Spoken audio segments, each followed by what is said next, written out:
Dave Chesky and Simon his son were quite a long way from home. They had been driving nearly non-stop for days, pulling over infrequently to sleep overnight in the car and once at an actual hotel. Dave made sure to keep to the speed limit. He did not wish to be pulled over.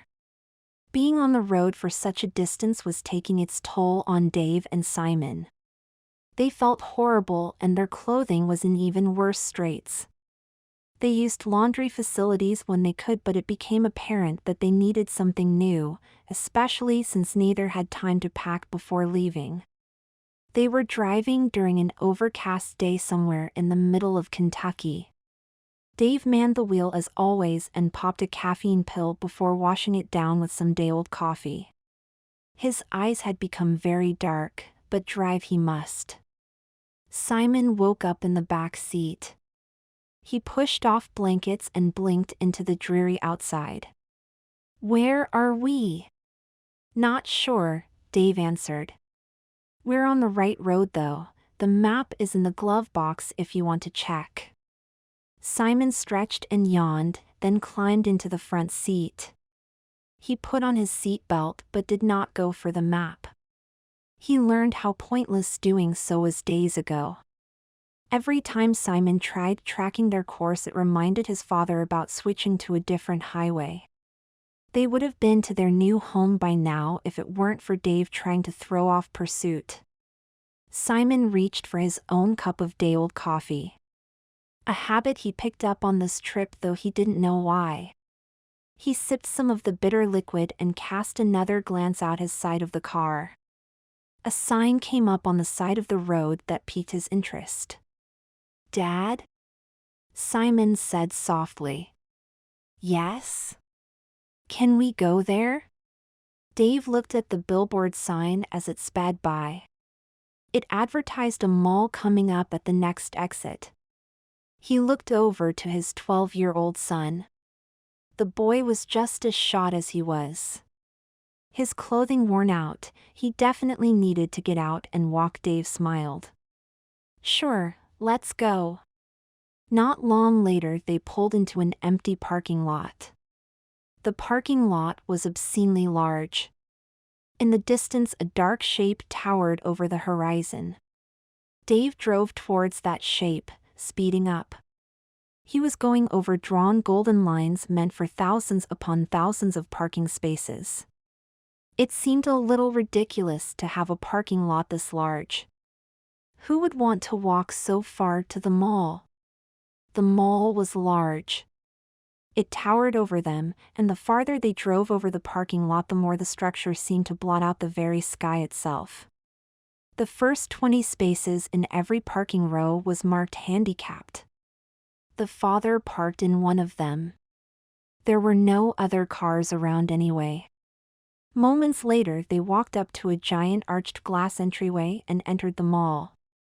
The cavernous interior was well lit and very open.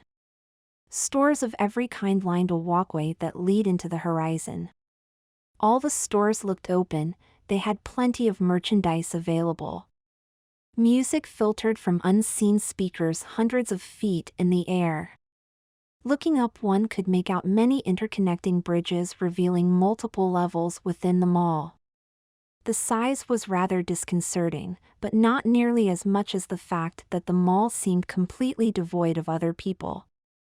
"Well," Dave said, turning to his son. "What did you want to do?" Simon looked down at his shirt. It had a new hole on it and was grungy from being worn too long. "How about some new clothes?"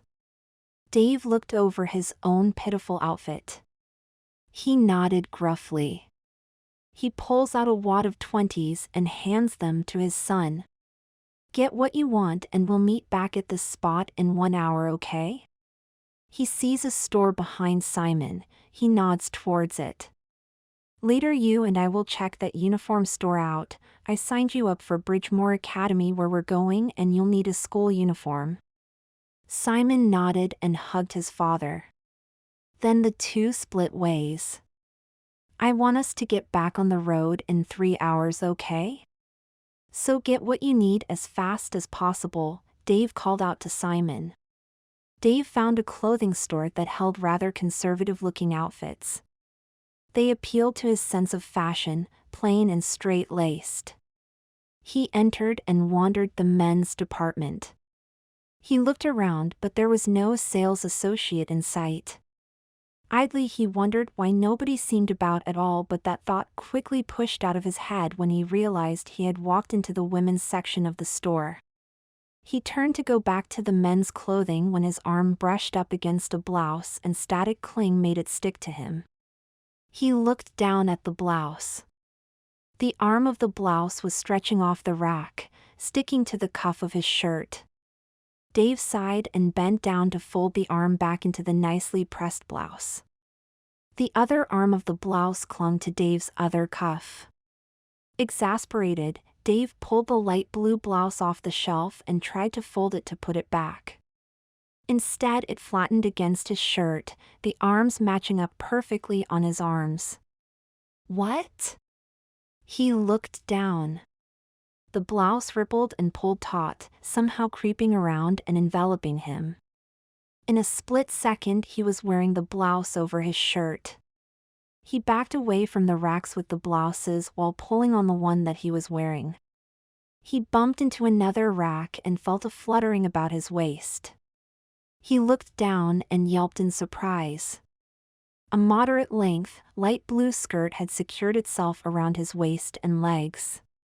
He turned to run, but the narrow skirt hampered his stride and sent him tumbling to the floor.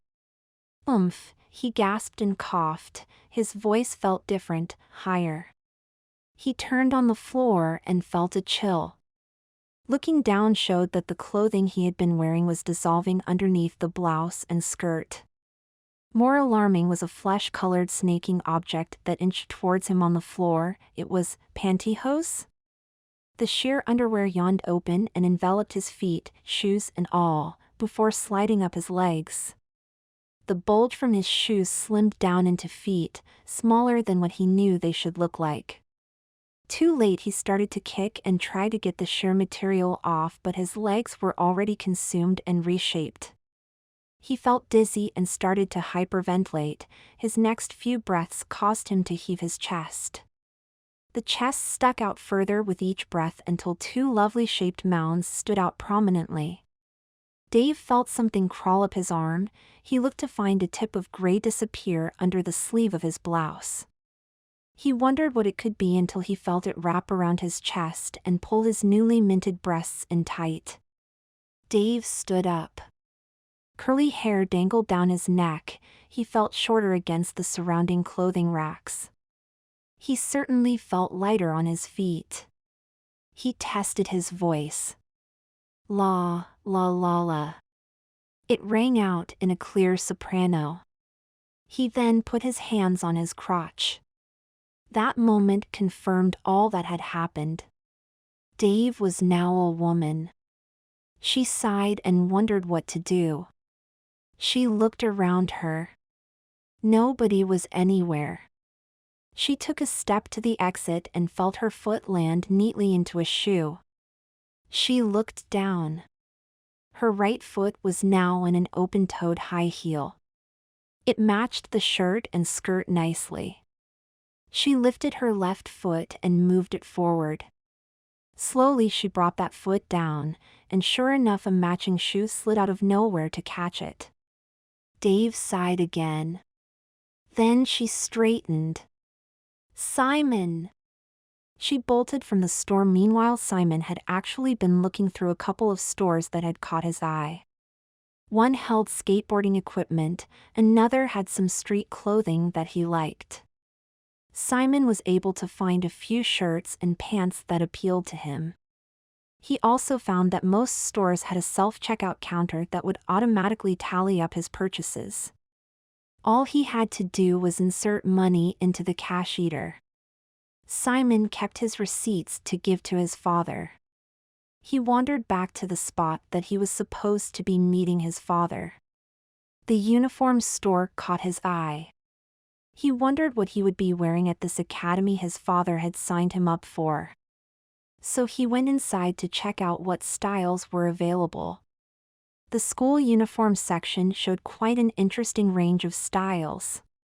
From old-looking petticoats to slick khaki slacks with white button-down shirts. Simon's eye was instantly taken to a row of uniforms with many different colors. In fact, they were all arranged on a wall in a rainbow pattern. Upon closer inspection, Simon saw that they were all shirt miniskirt combos.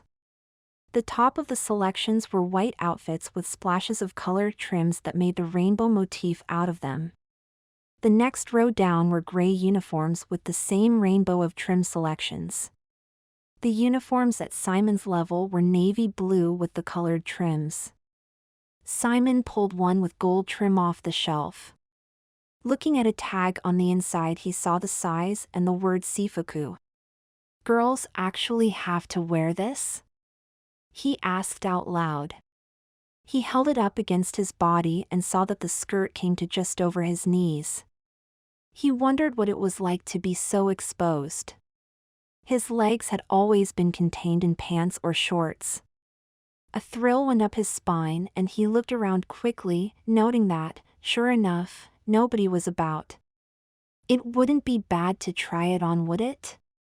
He spotted a changing room and ducked inside with the Sifuku. Dave clip-clopped down the walkway with short mincing steps. She was trying her best to hurry in high heels and a skirt that limited the length of her stride. She felt a little grateful that her breasts weren't swinging back and forth exaggeratedly thanks to the bra, although the hair flying into her eyes and mouth did get on her nerves. A part of her felt hollow inside, and strangely enough, springy, like she could leap into the air and take forever coming back down. She felt off balance and wobbled in her stride before collapsing forward. Dave turned slowly. The fall was very slow, certainly not jarring like she would normally expect. She looked down her body and was struck with a feeling of unreality unlike any she had had before. Her legs were gone. Out of the skirt stretched two sheer nylon pantyhose legs to a pair of high heels. Dave turned her body and the pantyhose twisted around with her movements. Dave reached down to the missing legs but paused as she realized something else. Her hand was disappearing into the sleeve of the blouse. She brought both hands up to her face but they were gone. Instead, she looked inside the blouse sleeves to see that they were empty. They then collapsed and flapped away, no longer under her control. There was just the sleeves of the blouse. Dave found an extra flexibility in her neck. She looked down and found that her neck was more or less completely gone. Instead, she saw that the blue fabric of the dress was attached to her head from behind, and she could look down into her blouse to find that it was completely hollowed out. Her body was no longer in there.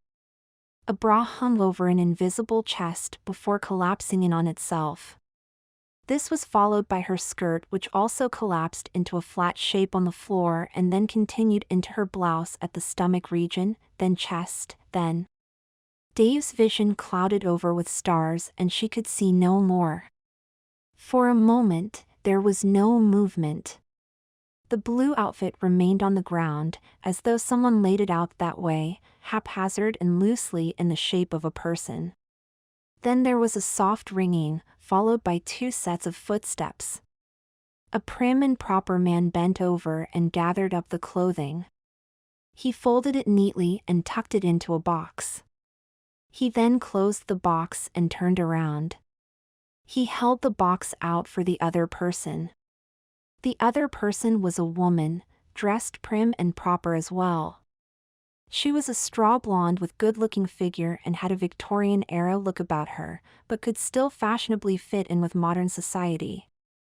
She took the box and it disappeared in her hands. The two of them then walked away from that spot. Simon felt a little foolish, but thrilled at the same time.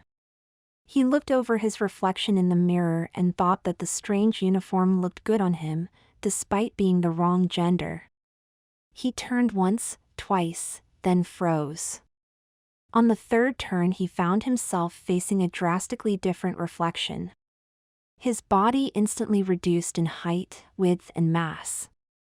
Extra hair fell down his shoulders, a waist that was narrower and even. Simon felt his chest. There were small protrusions that shouldn't be there. She lifted the front of her uniform and realized she sported an off-white training bra. Then she realized that she knew what the training bra was, despite never having actually been taught what it was. Simon squeaked and bolted from the changing room. She came face to face with a blonde woman in Victorian clothing. "Mom?" The woman smiled and instantly embraced her former son.